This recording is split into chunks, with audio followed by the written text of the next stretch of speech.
Welcome back everyone. In today's session, I'm going to give you the line-by-line explanation of the essay Advice to Youth written by Mark Twain. Pen name Mark Twain and his real name is Samuel Langhorne Clemens, and he adopted the pen name Mark Twain when he began writing for newspapers. Mark Twain was an American writer, humorist, lecturer, and he is widely regarded as one of the greatest American writers, and he is known for his number 1 wit, number 2 satire, and number 3 social commentary. Before starting today's discussion, I would advise you to read and learn this section. Very important. The entire section, it's on page 16. Prism. Advice to Youth, written in 1882, explores the fact that the youth are being sculpted and shaped to society's standards. Conformity to social standards, the social conditioning. He feels that their uniqueness is being camouflaged, hidden, and concealed by these standards and expectations. The young people of the society are losing their identity and uniqueness because they have to conform to certain predetermined social terms and conditions, social rules. He takes this opportunity to evaluate society's standards. Here he is questioning the standards set by society and criticize authoritative figures that are thus shaping the young. The older generation, the members of the older generation are shaping the young by forcing them, by compelling them to follow the set standards. In this advice, his sarcasm is targeted towards these authorities. Very important. Sarcasm targeted towards these authorities. In this essay, we find a blend of humor and satire. The tone of the essay is satirical. Twain plays on the initial assumption of the reader that the piece would be another boring life lesson. By reading the title, we may feel that this is another boring life lesson. By twisting it with using satire and humor, he enables the readers to question these social standards. After all, this essay, this piece of advice is not just a boring life lesson, something more than that.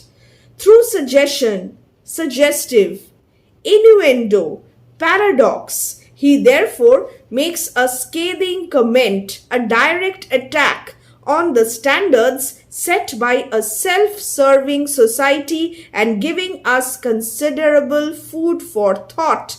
There is this opportunity to introspect, to contemplate. The readers have ample food for thought after reading this essay. This is an essay. This is not a story in the traditional sense, but a rather humorous and satirical essay. In his own words, Twain was asked by persons unspecified to write something to the youth. While the exact audience of his speech is not clear, it is most probably American. In the essay, Twain speaks primarily of advice which can be broken into 6 specific topics. What are they? Number 1, selective obedience towards parents. 2, respecting superiors. 3, the wisdom of going to bed early and waking up early. 4, lying. 5, firearm etiquette. And 6, the importance of good books. The title is quite appropriate. It accurately reflects the content of the essay, which consists of Twain offering advice and guidance to young people. In this essay, Twain, in a humorous style, gives very useful advice to the young people who are ready to face the challenges of life. He believes that the young people are like clay and they can acquire habits, values, characteristics which will go a long way in their entire life. The title also sets up the tone and structure of this essay as a lecture or speech by addressing the audience. As my young friends, he positions himself as a wise and experienced elder, imparting his knowledge to the next generation. The title creates an expectation that the essay will contain practical advice and insights that the young people can use to overcome the challenges of life. As discussed, this is no ordinary boring life lesson, but the entire piece is made interesting by the use of satire, irony, and humor. Being told I would be expected to talk here, I asked what sort of talk I ought to make. They said it should be something suitable to youth, something didactic, teaching a moral lesson, instructive, educational, or something in the nature of good advice. A piece of advice given by a mentor. Very well, I have a few things in my mind which I have often longed to say for the instruction of the young. For it is in one's tender early years that such things will best take root, best take shape, and be most enduring, useful, and most valuable in the long run. Now, what is the meaning of the term enduring? It will last forever, long-lasting, able to withstand time, and didactic, intended to teach a moral lesson. First then, I will say to you, my young friends, and I say it beseechingly, urgingly. Beseechingly in a pleading or begging manner, urgingly in a forceful or insistent manner. He is imploring as well as he is insisting to his audience. They must listen to him. Number 1.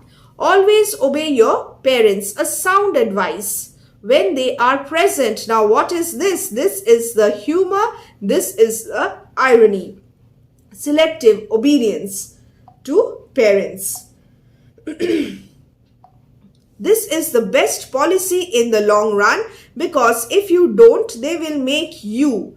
Most parents think they know better than you do, and you can generally make more by humoring that superstition. What is the superstition here? The general belief that parents know better than their children.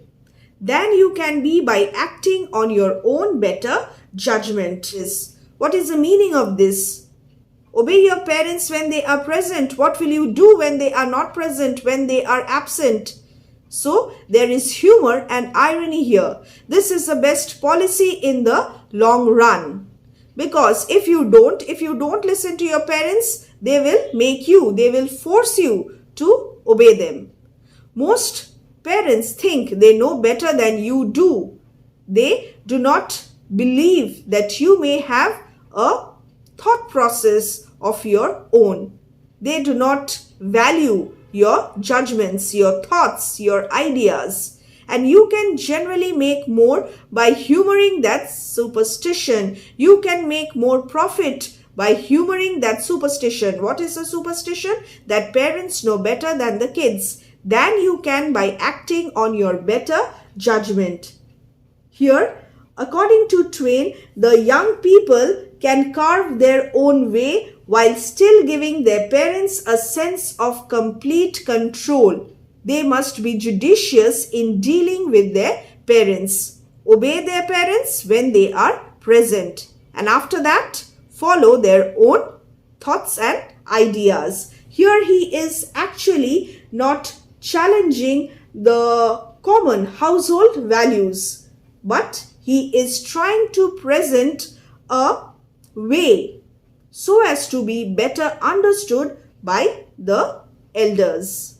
Here he is thus challenging the figures of authority. Here the figures of authority are the parents. Be respectful to your superiors, if you have any, also to strangers and sometimes to others. The young people should be respectful to their superiors. Strangers also deserve respect.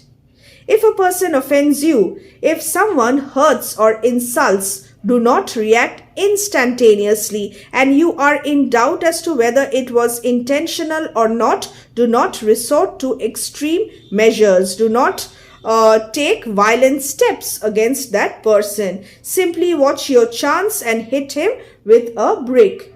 They should wait for a suitable opportunity to hit him with a brick. Now, how is this possible? Here there is paradox. He is on one hand saying not to resort to extreme measures, and on the other hand he is also advising to hit him with a brick. That will be sufficient. If you shall find that he had not intended any offense, come out frankly and confess yourself in the wrong. When you struck him, accept your mistake. Acknowledge it like a man and say you didn't mean to, but you have already hit him with a brick. Yes, always avoid violence. But just a little while ago, he advised the young people to hit someone who is insulting with a brick. Yes, always avoid violence. In this age of charity and kindliness, goodwill towards others, the time has gone by for such things. Leave dynamite to the low and unrefined. What is the meaning of this? Unrefined, crude, and lacking refinement, uncultured. And then the third piece of advice. Go to bed early, get up early. This is wise. Some authorities, figures of authority, say get up with the sun, get up early as soon as the day breaks. Some say get up with one thing, others with another, but you must get up early. But a lark is really the best thing to get up with. It gives you a splendid reputation with everybody to know that you get up with the lark, and if you get the right kind of lark. What is the meaning of this? First, let us try to understand. Going to bed early and getting up early is a wise step. It would be better, however, to train a bird to give a wake-up call as late as possible. This is humorous as well as ironical. If you get the right kind of lark, work at him right, you can easily train him to get up at 9:30 every time. It's no trick at all. And he is trying to guarantee. If you get the right kind of lark, work at him right, you can train him easily to get up at 9:30 every time. It's no trick at all. In this way, you can still sleep late and be considered disciplined. This is to guarantee your repute remains a pleasant one by letting others to believe you are an early riser. Now, as to the matter of lying, the fourth piece of advice, you want to be very careful about lying. Lying is an art. Otherwise, you are nearly sure to get caught. Once caught, you can never again be in the eyes to the good and the pure. You will lose your reputation of being good and pure, what you were before. Many a young person has injured himself permanently, has damaged his reputation permanently through a single clumsy and ill-finished lie. The result of carelessness born of incomplete training. According to Mark Twain, young people must be properly trained to lie.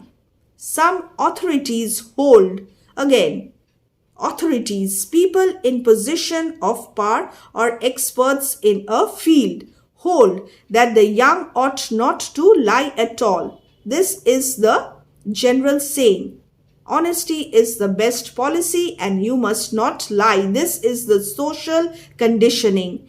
That, of course, is putting it rather stronger than necessary. Still, while I cannot go quite so far as that, I do maintain, and I believe I am right, that the young people ought to be temperate in the use of this great art. What is this great art? The art of lying. What is the meaning of temperate? Showing moderation or self-restraint. Until practice and experience shall give them that confidence, elegance, precision, which alone can make the accomplishment graceful and profitable. Here, Twain wants the young people to be very careful about lying. Once one is caught, one can never regain the same old status. He calls lying as an art. The young people should be temperate in the use of this great art. So here again there is irony. Patience, diligence, painstaking attention to detail, these are requirements. These in time will make the student perfect. What is the student learning? The student is learning the great art of lying. The profits, the advantages of learning how to lie in the correct way. Precision, accuracy and exactness in detail. Upon these only may he rely as a sure foundation for future eminence. In this way, young people, if they master the art of lying, they will rise. They will lay the foundation for future success, eminence, rise to glory.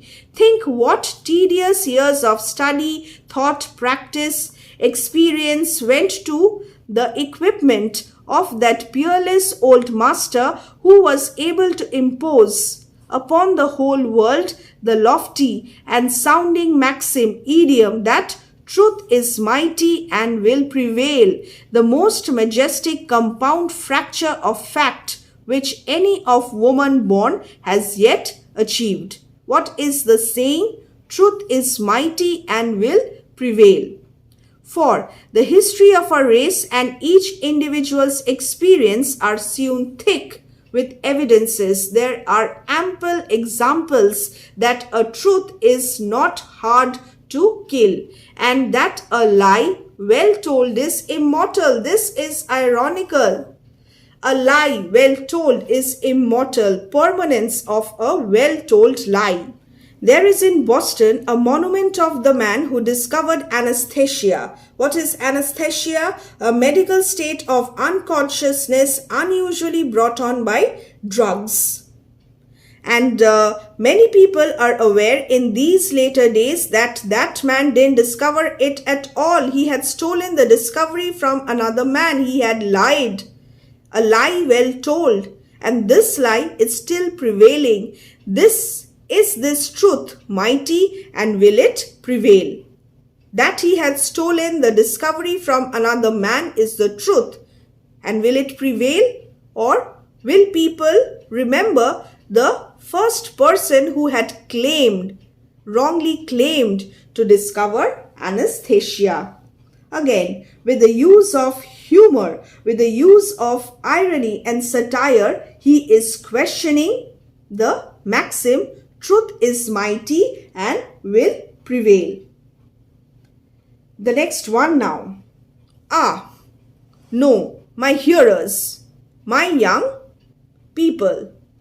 The monument is made of hardy material. This is a question and now this is the answer. But the lie it tells. What is the lie? That a particular man had discovered anesthesia. The person who had stolen the discovery from another man.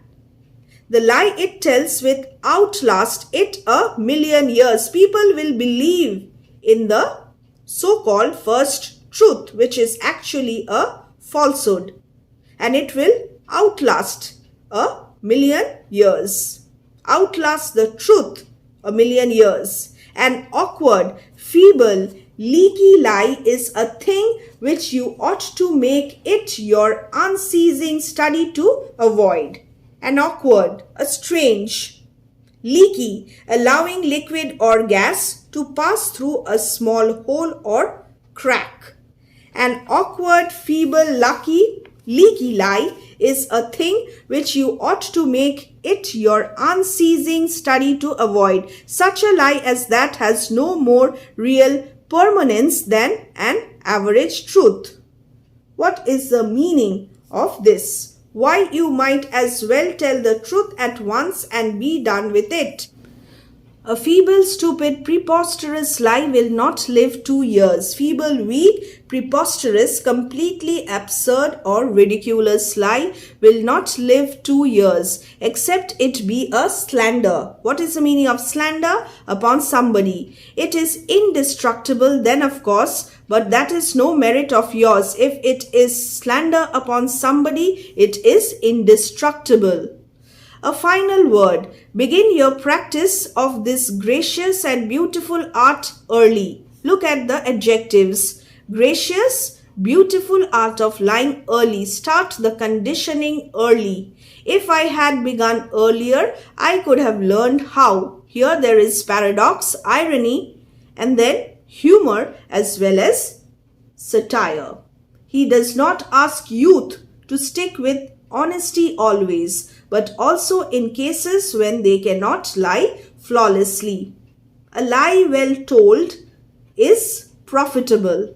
If a lie is told without perfection, if it is a feeble, stupid, preposterous lie, what will happen? It will damage. It will cause irreparable damage to an individual's reputation. It will not live 2 years, but if you lie properly with moderation, then you will learn how to reap as much benefit as possible from that lie.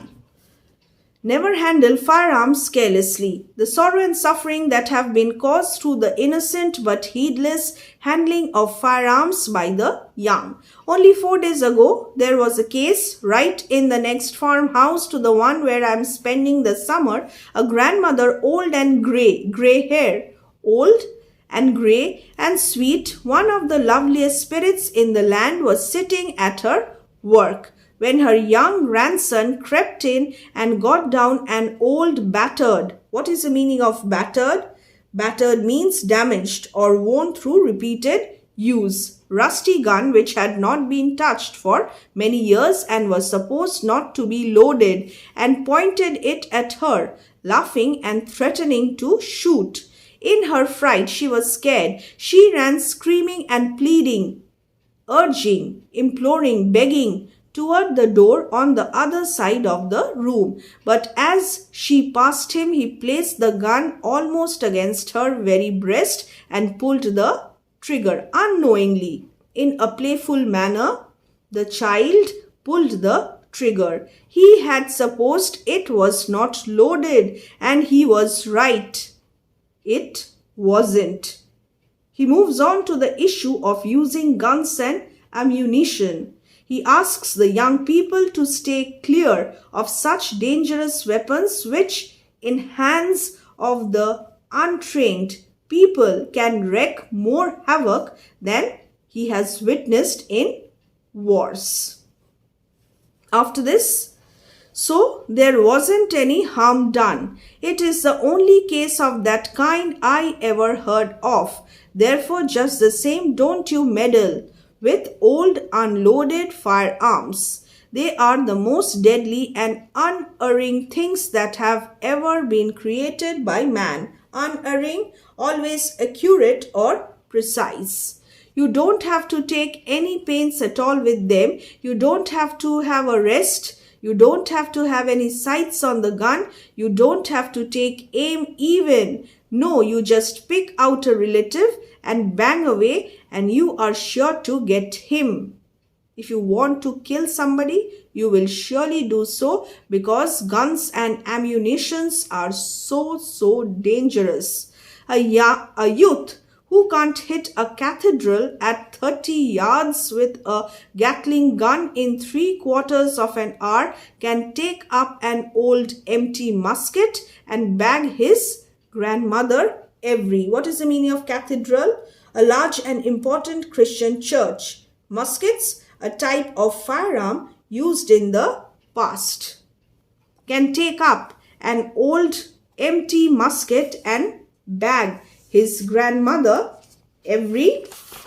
just turn the page, every time at 100. Think what Waterloo would have been if one of the armies had been boys armed with old muskets. Old muskets, a type of firearm used in the past, supposed not to be loaded, and the other army had been composed of their female relations. The very thought of it makes one shudder. Humorous observation. There are many sorts of books, the habit of reading books. There are many sorts of books, but good ones are the sort for the young to read. Young people must read good books. Remember that. They are a great and inestimable and unspeakable means of improvement. He advises young people to delve into books and add to their storehouse of knowledge. However, he warns them against choosing books without careful deliberation and thought. He encourages them to read works on religion, spirituality, morality like Robertson's sermons. Therefore, be careful in your selection. My young friends, be very careful. Confine yourselves exclusively to Robertson's sermons, Baxter's Saints' Rest, The Innocents Abroad, and works of that kind.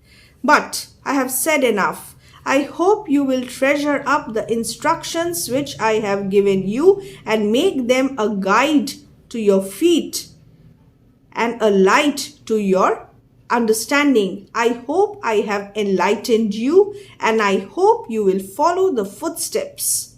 Build your character thoughtfully and painstakingly. What is the meaning of painstakingly? With great care and effort, taking a lot of time. Upon these percepts, these pieces of advice, and by, when you have got it built, you will be surprised and gratified to see how nicely and sharply it resembles everybody else's. Gratified, pleased, or satisfied with something. Now the ending. He ends the essay on a sarcastic note. He tells that once young people have completely developed their personalities and characters according to his advice, they will be shocked to see how similar they end up becoming to the rest of the people. Here he hits at the lack of originality and uniqueness that is a function of how society works, and every individual conforms, obeys, follows a fixed set of expected standards.